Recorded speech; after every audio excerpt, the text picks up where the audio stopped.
l'Europe, vieille fille glaciale et folle de jalousie et de rage, elle n'a pas été prévenue de l'appel Trump-Poutine, ni consultée sur son contenu ou ses déclarations ultérieures. Cyril Amourski, est-ce que c'est une douleur pour vous de voir les Russes jouir de cette espèce de mise à l'écart de l'Europe ?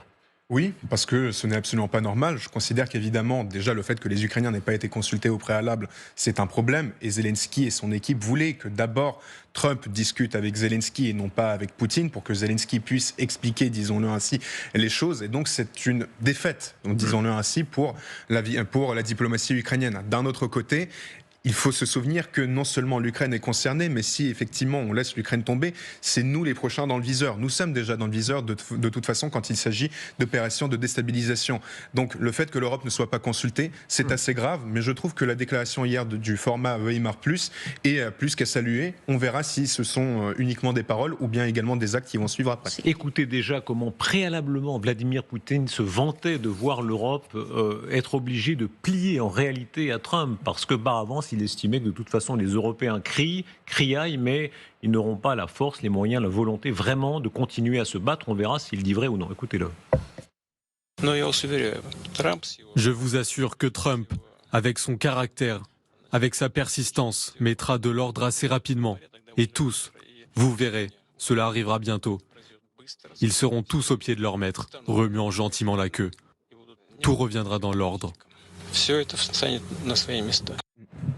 Et Trump, en plus, a partagé cette vidéo en disant... Enfin, non, justement, il n'a pas publié de commentaires, il a juste repartagé cet extrait, donc en s'adressant aux Européens. Moi, je suis d'accord sur le fait que Trump, en réalité, quand on regarde son premier mandat, ce n'était pas aussi simple que ça. Et je me souviens très bien du Trump Pam Pam, qui a été publié par des députés, il me semble, du parti de Slutsky, donc LDPR, qui étaient super contents de la victoire de Trump et finalement ont eu un désenchantement total parce que cela ne s'est pas passé tout à fait comme ils le pensaient. Pour autant, quand même, aujourd'hui, avec Trump 2, on voit que c'est quelqu'un qui a un esprit de revanche. Je ne vois pas, dans ses premiers pas, en tout cas, quoi que ce soit qui aille vraiment dans le sens de l'Ukraine. Alors c'est vrai, dans les premiers jours, on a entendu parler de ces questions de sanctions, on a entendu parler de la flotte de l'ombre pétrolière. Tout cela est vrai, mais globalement parlant, quand on entend le discours de Trump par rapport au G7, quand il dit qu'il faut réintégrer la Russie au G7, quand d'abord il s'adresse à Poutine, quand il parle directement avec lui, quand il envoie un premier conseiller d'abord en Russie et ensuite en Ukraine, globalement parlant, je pense qu'il faut retirer ses œillères et faire face à la vérité.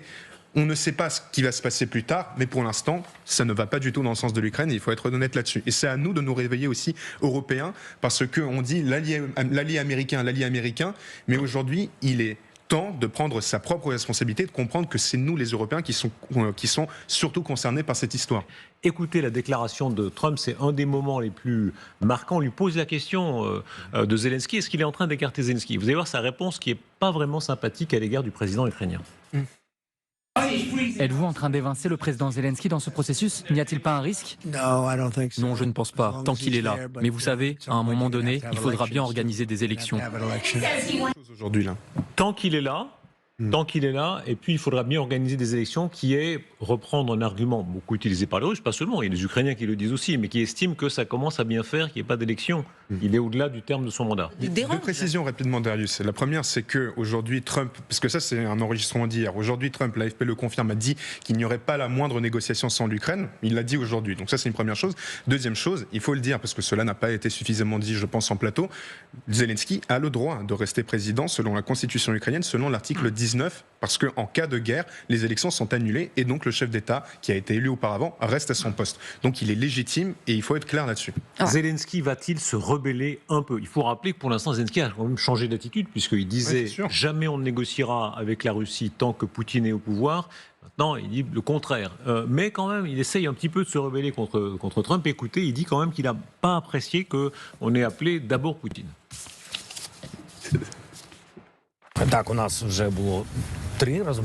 Nous avons déjà eu 3 conversations avec le président Trump. Je n'accepte pas l'affirmation selon laquelle il était prioritaire pour lui de parler d'abord à la Russie. Bien que ce ne soit vraiment pas très agréable, vous savez comment la société ukrainienne, comment nous tous et les Européens réagissons. Il s'agit de l'Ukraine d'abord et avant tout.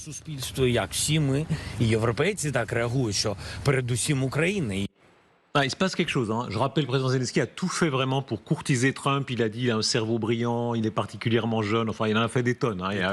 Il a mis les louches, triple couche. Et là, pour la première fois quand même, il y a une forme de rébellion, disons, qui ne masque assez peu. Zelensky exprime assez vite quand il est fâché ou non. C'est pas vraiment une rébellion. C'est-à-dire que Zelensky rappelle tout simplement que, d'accord, c'est très bien, on est prêt à discuter avec les Américains. Les négociations, il a dit qu'il était ouvert à celles-ci. Même avec les Russes. Oui, mais ça fait déjà quelques semaines qu'il le dit en réalité. Mais il le dit aussi que c'est important que l'Ukraine ait des garanties de sécurité. Et il ne tergiverse pas là-dessus. Il a raison. Il défend les intérêts de son pays. Aujourd'hui, il continue sur cette position-là et il a raison. C'est-à-dire qu'il a expliqué à plusieurs reprises qu'il est prêt à négocier, qu'il est prêt, par exemple, à échanger des territoires, alors qu'auparavant, on n'avait pas entendu parler de ce genre de terme ou de ce type de proposition. Aujourd'hui, Zelensky est prêt à négocier, mais il rappelle quand même aux Américains que ceux qui combattent, ce sont les Ukrainiens. Faut pas l'oublier, parce que là, on dit oui, on va imposer aux Ukrainiens, machin. C'est les Ukrainiens qui décident. C'est les Ukrainiens qui meurent, c'est les Ukrainiens qui sont au front, c'est les Ukrainiens qui prendront la décision de s'ils veulent négocier ou pas, s'ils veulent avoir un cessez-le-feu ou pas. Et aujourd'hui, Zelensky rappelle tout simplement que notre intérêt, les Ukrainiens, c'est que notre sécurité soit garantie. Tant qu'on n'aura pas de garantie à ce niveau-là, n'attendez pas de nous qu'on puisse se mettre à la table des négociations. Et il a raison de le dire. Écoutez quelques réactions d'étudiants ukrainiens. Chacun a le choix. Si une personne pense que son but est d'aller à la guerre et de défendre nos pays, alors je pense que le pays doit tout faire pour soutenir ces personnes. Pour être honnête, je pense qu'il s'agit d'une discrimination. Dans l'ensemble, c'est une bonne initiative. Ils promettent de l'argent, certains avantages. Commentaire là-dessus? Et c'est aussi, oui, absolument. La réponse de Zelensky était très, très active. L'attaque des drones par les Russes, c'était toute la nuit, elle était très massive la nuit passée. Oui, mes parents, d'ailleurs, j'ai une petite confidence, je crois que je l'ai dit hier pour le coup, donc c'est moyennement une confidence, mais un missile est tombé sur la rue juste à côté de celle où vivent mes parents. Donc quand on dit que les Russes sont prêts à négocier, excusez-moi, mais moi je le vois sur ma propre famille, je le vois au quotidien, que ces soi-disant négociations et cette soi-disant volonté de la Russie à vouloir se mettre à la table des négociations, c'est une foutaise, c'est complètement faux, et une fois de plus, on le voit avec le cas de ma famille. Mais je me permets juste un rapide commentaire, quand même l'impression que les étudiants ukrainiens ici ne veulent pas non plus agacer, disons, l'opinion publique et veulent obtenir un soutien. Et je pense qu'ils sont en réalité gênés par ce type de situation. Les Européens peuvent-ils prendre la relève des Américains? Regardez, si on essaye de résumer tout ce qu'il faudrait, les Européens en parole le disent. Déclaration des pays que vous avez cités, nous sommes prêts à renforcer notre soutien à l'Ukraine pour son indépendance, sa souveraineté et son intégrité territoriale. Ça voudrait dire des livraisons massives d'armement, munitions, avions. Un engagement financier, c'est plusieurs dizaines de milliards, on le disait tout à l'heure. Il faudrait que les Ukrainiens, dès lors qu'ils sont armés, se mobilisent aussi davantage. Actuellement, ce n'est pas une mission générale. Il y a beaucoup de déserteurs, à peu près 50 000. Il faudrait aussi, il y a 600 000 Ukrainiens en âge de combattre qui sont hors d'Ukraine. Est-ce qu'ils sont prêts à rentrer selon vous? Est-ce que l'Ukraine peut les forcer à rentrer? Non. Non.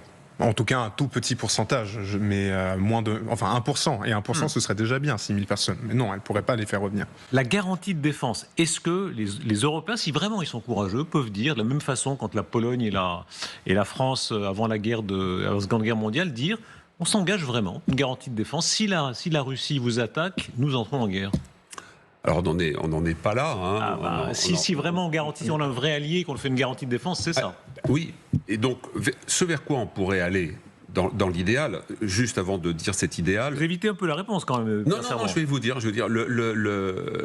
la construction européenne, depuis 51, la communauté économique du charbon et de l'acier, 58 du traité de Rome, la construction européenne s'est surpassée dans les crises et dans les difficultés. C'est dans les moments difficiles où l'Union européenne, enfin ce qu'on n'appelait pas encore la communauté européenne, donc je veux dire, là, très clairement, si les Américains se retirent complètement, alors c'est pas pour 2025, c'est plutôt 2026, et les flux sont quand même rentrés, il faut prendre véritablement la mesure du changement, c'est-à-dire que les Européens, je dirais en 2026, absorbent 80 milliards qui feront défaut, qui étaient ceux des Américains, qui les prennent. Donc c'est pas peu d'argent, mais rappelez-vous qu'on parle d'un emprunt européen de 500 milliards d'euros pour faire face aux questions de défense, c'est faisable. Et surtout pour moi, la chose que je ne cesse de dire, c'est qu'il faudrait que les Européens s'engagent dans la construction d'une zone d'exclusion aérienne, notamment sur l'ouest de l'Ukraine, sans nécessairement avoir d'avions de combat. Là, je parle hors d'un supposé règlement du conflit, ce que je ne crois pas. Ce que les Ukrainiens demandaient au tout début. Mais on revient toujours à ça. Et donc, c'est tout à fait possible, à partir de la frontière orientale de l'OTAN, disons de l'Union européenne, parce que l'OTAN, c'est un peu compliqué d'en parler aujourd'hui, il est tout à fait possible de frapper les missiles, les drones qui vont frapper l'ouest de l'Ukraine. Ça serait, à mon sens, déjà un pas extrêmement important. Et le reste, c'est l'accélération de ce que le président français avait lancé et qui est fait, à savoir beaucoup plus de formateurs directement sur place. Vous savez que les Français ont donné les Mirage 2000-5 qui sont arrivés, pas en suffisamment grand nombre, voilà. Mais là, il y aurait des choses concrètes à faire. Encore une fois, Darius, moi, ce que je souhaite, c'est qu'à partir de la semaine prochaine, nous commentions les décisions de l'Union européenne.